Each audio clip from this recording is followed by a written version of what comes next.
دی د چانه په یو سند چانه په دوه چانه په درې چانه په پنځو دا پنځه سندونو سره دا امام طحاوي رحمت الله علیه د جمهور دلایل د 12 یا 14 صحابهونه مرفوع روایت ذکر کوي دي کې دا جابر راغی مونږ ته یوې ښځې دعوت راکړه د انصارونه ګډې حلال کړی رسول الله سره مبارک سره لاړو ورشت لنا صوره او مونږ ته کجوري راوړې کجوري هغه یې راته واچولې او داسې راته خورې ورې کړې دا یې راته واچولې کجوري وړې غټې سرې زیړې تورې داسې وای دا خوري تر څو ګډ پخېږي بیا هغې نه پس رسول الله مبارک فدعا رسول الله بالطهور فاکلنا ثم صلى ولم يتوضا هغه دا او غوښه پخ شوې ده خوړلې ده او داسې نه ده کړې وبه قال حدثنا نبيع المؤذن قال حدثنا عدل قال حدثنا عمر بن زادان عن محمد بن المنكدر قال دخلت على بعض زوج النبي صلى الله عليه وسلم فقلت حدثيني في شيء مما غيرت النار موجوده عربي کې دا نبی کتابونه چې راغلي دي ستاسو زمونږ مخې ته اکثر ځایونو کې د فتحې په ځای کسره او د کسرې په ځای فتحه دا جدیده عربي ده هغې دا فرق تمیز نه کوي حدثیني یمورې ما ته بیان که کنه فی شیء مما غیرت النار چې داسې یو خوراک چې په اور بدل شوی پوخ شوی رسول الله خوړلی یو داسې کړی که نه فقالت قل ما کان رسول الله یاتینا ډېر کم به نبی پاک زما کمرې ته راغی الا قلینا له حبه مگر موږ به دانې ورته وراتې کړی تكون بالمدینه چې مدینه کې وي فیاکل منها هغه به یې وخوړي ویصلي ولا یتوضا لکه ګوره جی اوس خو دا کیسې ټولې ختمې شو جوار به دا به خلکو ډاډه یا بټۍ څوک ورته وایي ورتولې به یې خوړلې به یې دا غنم او به داسې چې نیم به شنه او نیم به زیړ شو دا به یې راواخیسته دا وږي به یې په اور باندې نیولې غنم به وراته که دی و غنم و نینې به ورته ویل او یو قسم ګونګړي و دا کرښې اوږدېږي د هغه د چڼو په شان ته دا به یې نینې کولې دا به کچه وې دا به یې نینې کولې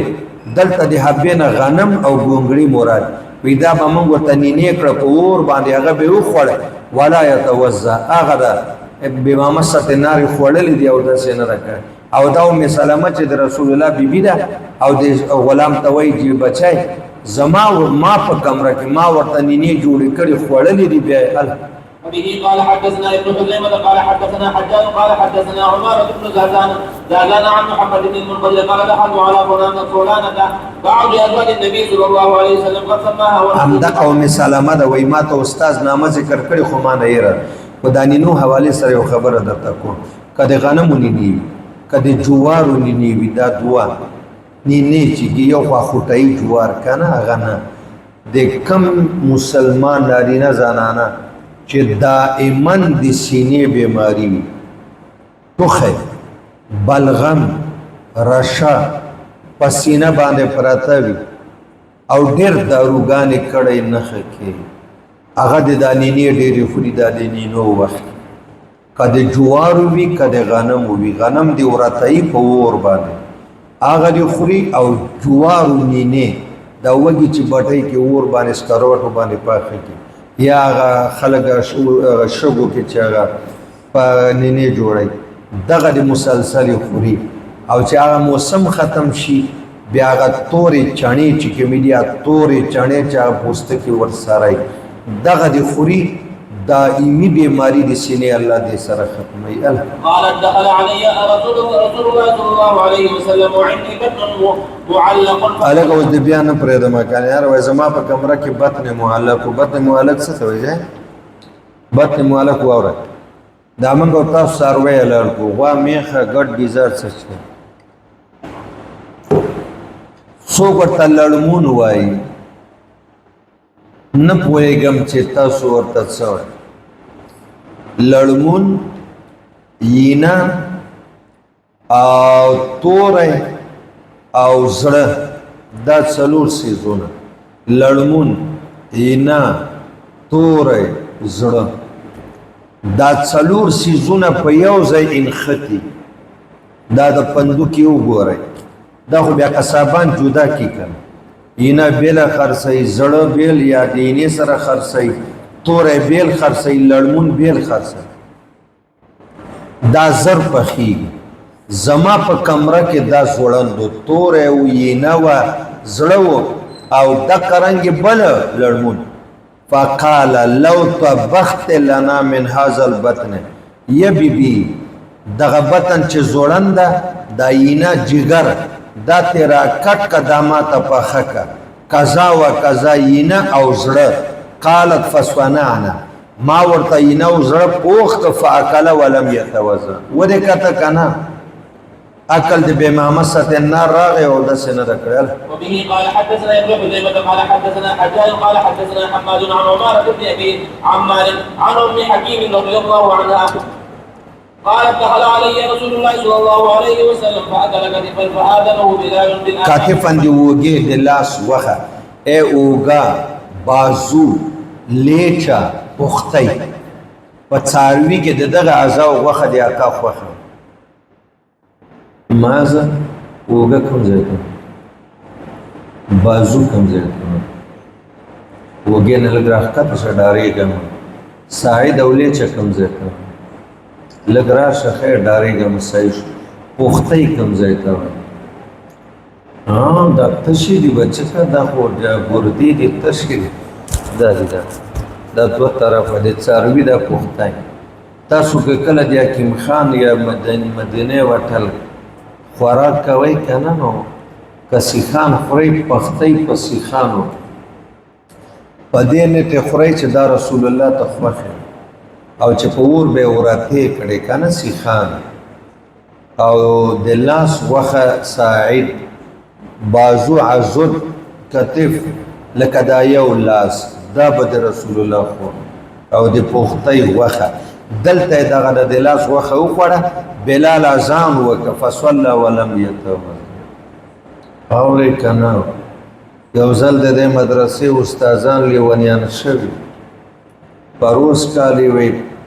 روټۍ کودی با نمبر یو په دې ورځ د محتمم صاحب نمبر زه پکې نه يم زنه کوم دا کیسه او نمبر دلته د سی وټل کې اخیشته او د خدای شان ده طبيعي فطري خبره ده چې زه د لاهوري رحمت الله علیه باندې عبادت مې ده بس یو شي کې چې لږ تدبر تفکر وکم په حالت الاسترقاق خدای را ته پورا د هغه ماهیت حقیقت ښایي نو انعام صاحب ته ویلو چې شیخ صاحب مجبور کړ چې د دعوت کې شریک ډېر مشهور وټل د مزال ته نظم وخت مې نه دی دا کیسه هغه پیسو باندې دلته څلور چنده خوراک کی تاسو مونږ به مو کو طالبان به مو سړی ما کوي وینم زه مجبور کړم چې ډېر شونه ډېر کسان برابر شو بعضی استادانو پکې میلمانم راوځي لړو اکم خوراک چې الته 1,50,000 روپۍ هغه چیټ را زما په زړه کې درد اگر که د قاری صاحب ته څه شی نه دی په زړه زما خوږېده په روټۍ پوه نه شوم کمرې هم دا ماته نیولې وې مال هغه چاته ونیسئ چې غوښه ډېره خوري ولې خدای بنده دا د پخته یې وډوکي پورې نښتی یم په یو لاس او کمره ماته نیولې خلکو ته مې شو کوئ چې مشر شیخ ډېره زیاته وخوړه چې څوک زیاته خوري هغه ته یې ونیسئ یاره چې دا اوس نو ما ولې وایي خوشحاله یم ډېر زیات خفه یم په د 1,50,000 باندې 4 ګډان کېده دا به مدرسه کې پخ کړي یو ګډ به ورید کړی وی سیخان 3 به قورمه کړي او ټولو طالبانو به هم را سره خوړلي وو موږ ورته څومره خوړل هغې نه بعد مې ټولې ما نور زه دې کې سوچم وټل ته چا سره نه او داسې یو شوقي خبرې لکه اوس شفیع الله قسم کړی چې زه مدني وټل ته بوزم نو بیا هندستانه پرېږدم انس کوم نه او کده شي چې ته 1,50,000 روپۍ په ورکې دا ولا ډیر زیاته ته یوازې زیل د 8,000 روپۍ نو 8,000 باندې ډیر خوراکي کور کې خزو بچو سره غیم زړه لري واوره بچه کدا خو می در ټول د لاس خوخه د رسول الله خوخه تعین می در توقع ساعد لیچا ازود بازو کتف وگا پختی دا چلور او بطن معلق کې لړمون نه خوړ لره نه خوړ جایز ده او طبیعت نه خوړ دلته صرف زړه او ینا ده خو وبه قال حدثنا ابن مرزوق وربيع الجيزي وصالح بن عبد الرحمن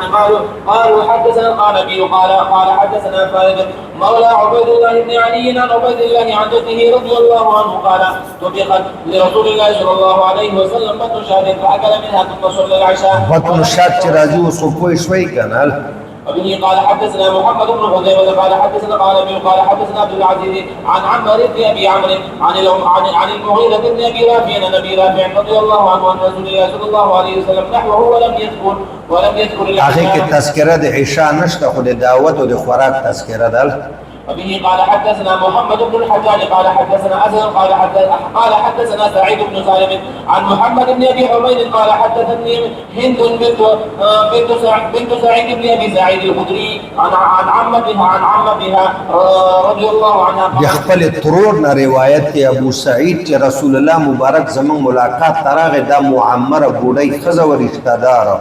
او من کرے بیا د ګډ غلاس واخو د من ورته په خکړه وی خوړه ثم قام فصلى ولم يتوضا. مرفوع روایت ده موقوف ده لکه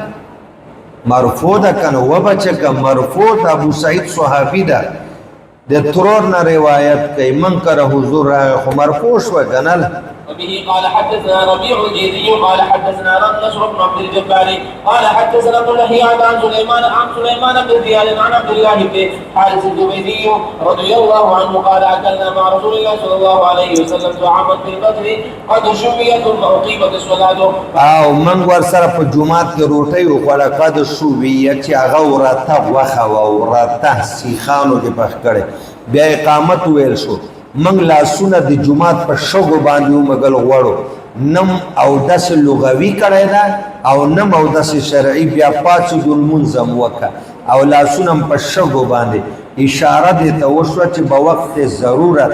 او داس عرفي کا پاتې شي شرعي خو په طریقه اولاد څه مسله نشته. به قال حدثنا ابن ابي داود قال حدثنا عبد العزيز بن عبد الله الاويسي قال حدثني ابراهيم بن سعد عن صالح بن كيسان عن ابن شهاب قال اخبرني جعفر بن عمرو بن اميه ان اباه رضي الله عنه قال رايت رسول الله صلى الله عليه وسلم يقول ذراعا زراب اوس کم ځوالي شابه ماته وې زر در لاس کې دا لسی کنده وخت در سره وې دا ال شابه يحتز منها فدعي الى صلاه او دا غینه به غوخه په غاخه شو کولا یا په چاړه باندې فطرح السكين فصلى ولم ګوره ما درته مخکې ویلو چې عرب دا زما او تا غونې خوړي نه د حلوې په شان غوښه نه خوري هغې نیم پوخته په چاړه کټ کوي عادت یې مه جوړوه کله ناکله که په چاړه کټ کې خیر او دا نیم پوخته ګټه ډېره ده هډوکي ته ډېر قوت ورکوي پټې مضبوطوي د ټولو نه په سلو کې 80% فایده قوت باته ده. وبه قال حدثنا يونس قال اخبرنا ابن وهب ان مالكا حدثه عن يحيى بن سعيد عن بشير بن يسار مولى بني حارث بان زهيرة بن النعمان رضي الله عنه حدثه انه خرج مع رسول الله صلى الله عليه وسلم عام خيبر حتى اذا كان بالصهباء وهي من ادنى خيبر نزل فصلى العصر ثم دعا بالازواج فلم يؤذن. توخه خوراک راوړی چې وکړو بل څه نه و بس هغه ستوان و هغې باندې و چڼکا وکړه فسوریا چې لامده شي بیا خوله کې وستونو کې نن خلي او چې وچې بیا نخلیل سه مزمزم وکړه او داسې عرفي ده ځکه هغه په ورۍ او په غاښونو نخلي چې بیا په لمانځه کې په هغې باندې دغه رانه شي خوند ونه ویل. ثم صلى ولم يتوضا. به قال حدثنا ابن حزيمة قال حدثنا حجاج قال حدثنا حماد عن يحيى فذكر نحو باسناده غير انه لم يقل وهي من ادنى خيبر. وبه قال حدثنا علي بن معبد قال حدثنا مكي بن ابراهيم قال حدثنا جعيد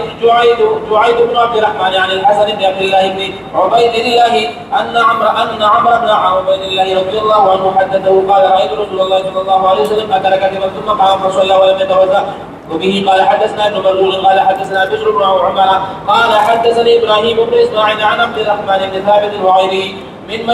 مشيخة بني عبد الأشهل. عبد الاشهل یو قبیله و اشهل د زنانه مره په دې باندې دا مشهوره فعرق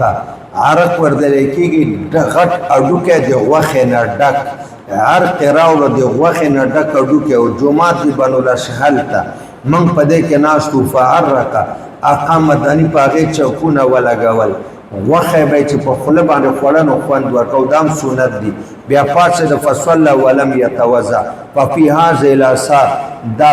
تپینځوي سندونو باندې د 12 صحابه او صحابياتونه چې کوم آثار مرفوعان نقل شوی ما ينفي دا ټول نفي کوي ان يكون اكل ما مست النار حدثا چې کوم شی وګور پښوي چې هغه سبب دی بيودسي وینا نه سړیا هغه سبب دی بيودسي نه دا او نه او د واجبي لئن رسول الله لم يتوزع منه زکه حضور دا خولل دی او د سنه دا کړي وقد يجوز سره دلته امام طحاوی د جمهور دویم دلیل ذکر کوي خلاصه دا ده چې کوم روایتو کې راغلي چې توزع بما مست النار په دې کې دوه احتمال دي یو احتمال دی او د شرعي ده دویم احتمال دی او د عرفي ده لا سن مړوندو پورې وینځل او خله کې وبا چول غړغړا اذا جاء الاحتمال بطل الاستدلال تاسو ته او د شرعي اخلي منګ او د عرفي ته نه اخلو او کته ولی او د عرفي اخلي منګ وي ته ولی او د شرعي اخلي با او کته جر و با لا يجر وقد يجوز ان يكون ما امر به من الوضوء من في الاثار ول د باب اول کې چې کوم ذکر شو چې فتوزعوا دین او د شرعي مرادي چې منځته کې ويجوز او دا احتمال مشته ان يكون هو غسل اليد چې لا سنه ترمنول د منزل لا وضوء صلاه شرعي او د سنه الا انه قد ثبت عنه بما روينا انه توزع وانه لم يتوزع دو قسم روایتونه راغله د باب اول کې وضو راغی ورپسې د جمهور لم يتوزع راغی فاردنا ان نعلم من اراده وکړه چې تحقیق ما المل اخر من ذلك په دې دوه قسم روایتو کې چې فتوزعوا ده او ولم يتوزع اخر الامرين كم یو ده فاذا ابن ابي داود وابي اميه وابو زرع دمشقي قد وش به ذکر کوي چې اخر الامرين د ابن عباس او جابر روایتونه دي ترک الوضوء بما مست النار او ما تابع عمل په اخر الامرين کو قال كان اخر الامرين من رسول الله صلى الله عليه وسلم ترك الوضوء مما مسجد النار به قال حدثنا محمد بن حذيفه قال حدثنا حجاج قال حدثنا عبد العزيز بن مسلم عن زهير بن ابي صالح عن ابي هريره رضي الله عنه ان رسول الله صلى الله عليه وسلم اكل ثور عقب فتوزع ثم اكل بعضه كذبا فصلى ولم ورغه پنیر خوړل او د سکړه او بیا هغه نه بعد د ګډ غوخه او نه کړه د اخر الامرين شول فثبت بما ذكرنا ان اخر الامرين من رسول الله صلى الله عليه وسلم هو ترك الوضوء مما غير ګوره د جمهور مذهب ثابت شول وان ما خالف ذلك فقد نسخ بالفعل الثاني د باب اول کې چې فتوزعوا دا په فعل ثاني د نبی پاک چې ترک الوضوء د منسوخ شو هذا ان كان ما امر به من الوضوء يريد به وضوء کچه او د شرعي وی چې د مانځه لپاره خلق کوي وان كان لا يريد به وضوء الصلاه فلم يثبت بالحديث الاول او قاعده عرفي وی نو د باب اول کې چې کوم حدیثونه راغلي دي اخو په دې باندې دلالت نه کوي چې ما غیرت النار باندې او د عرفي نه واجبي خو من منو اله فثبت بما ذكرنا بتصحيح هذه الاثار ان اكل ما مسد النار ليس بحدث دا یو د سین راولي د قضې پر زمنګ دوه دلایل ذکر شو د جمهور چې مرفوع روایتونه چې لم يتوزع او بیا دلته دویم دلیل چې داود سره غل دوه احتمال دي آخر الامرين ترك الوضوء وقد روي سربا